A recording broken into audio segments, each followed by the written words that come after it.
Peoples party کے رہنما doctor Asim حسین کی اہلیہ ڈاکٹر زرین حسین کا انتقال، مرحومہ کے اصالِ ثواب کے لیے ان کی رہائش گاہ north Nazimabad block F میں کل خوانی کا اہتمام کیا گیا ہے۔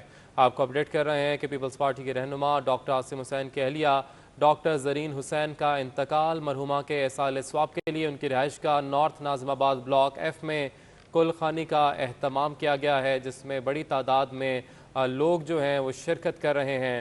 کل خوانی کا اہتمام کیا گیا ہے۔ ڈاکٹر زرین حسین کا انتقال ہوا، جس کے بعد ڈاکٹر زرین حسین کے اصالِ ثواب کے لیے north Nazimabad block F میں ان کے گھر پر کل خوانی کا اہتمام کیا گیا ہے۔ بلاول بھٹو زرداری چیئرمین پیپلز پارٹی بھی ان کے گھر تشریف لے کے گئے، ڈاکٹر عاصم حسین سے اظہار تعزیت کیا۔ آپ کو بتا رہے ہیں کہ ڈاکٹر عاصم کی اہلیہ ڈاکٹر زرین حسین کا انتقال، اصالِ ثواب کے لیے north Nazimabad block F میں کل خوانی کا اہتمام کیا گیا ہے۔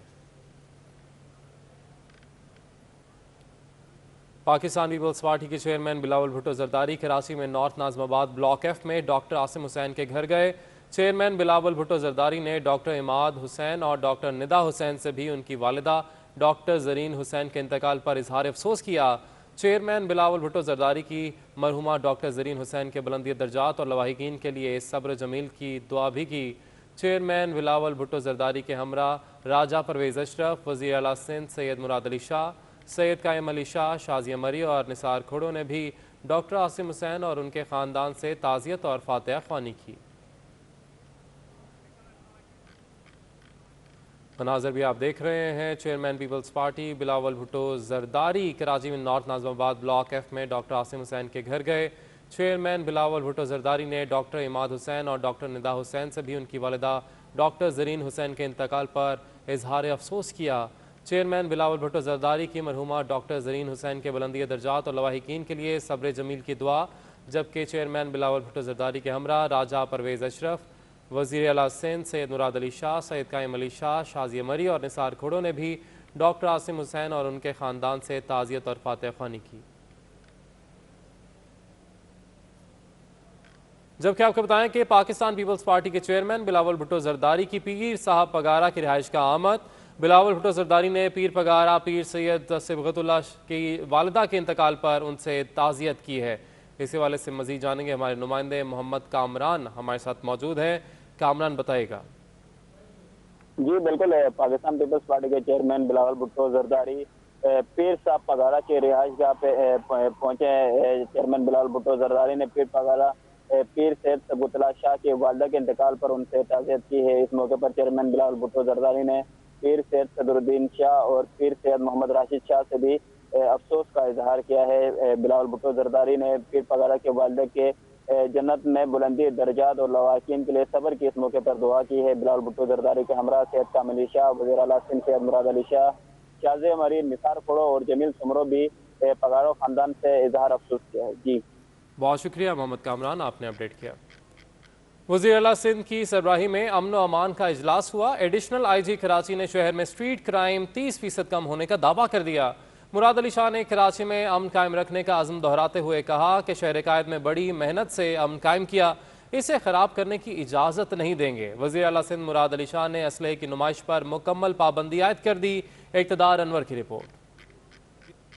وزیر اعلیٰ مراد علی شاہ کی زیر صدارت امن و امان سے متعلق اہم بیٹھک لگی۔ ایڈیشنل آئی جی کراچی عمران یعقوب منہاس نے بریفنگ دیتے ہوئے بتایا کہ اسٹریٹ کرائم کی وارداتوں میں 30% کمی آئی ہے۔ وزیر اعلیٰ نے کہا انہیں اسٹریٹ کرائم پر مکمل کنٹرول چاہیے۔ اجلاس کو بتایا گیا کہ 2 پولیس اہلکاروں کو شارٹ ٹرم اغوا میں گرفتار کیا گیا۔ وزیر اعلیٰ سندھ نے ہدایت کی کہ ان کو ایسی سزا دیں کہ مثال بن جائیں۔ وزیر اعلیٰ سندھ نے ایڈیشنل آئی جی کو برطرف اہلکاروں کو پرائیویٹ آفس میں رکھنے والے پولیس افسران پر نظر رکھنے کی بھی ہدایت کی۔ اجلاس کے شرکاء کو بتایا گیا کہ کراچی جنوبی زون میں مسلح گارڈز کے ساتھ گھومنے والی 350 گاڑیاں تحویل میں لی گئی، ان کا اسلحہ اور لائسنس چیک کیے گئے۔ وزیر اعلیٰ نے کہا اسلحے کی نمائش پر مکمل پابندی ہے، گھروں کے باہر رائفلز کے ساتھ کھڑے گارڈز کو بھی کمپاؤنڈ کے اندر رہنے کا حکم دیا جائے۔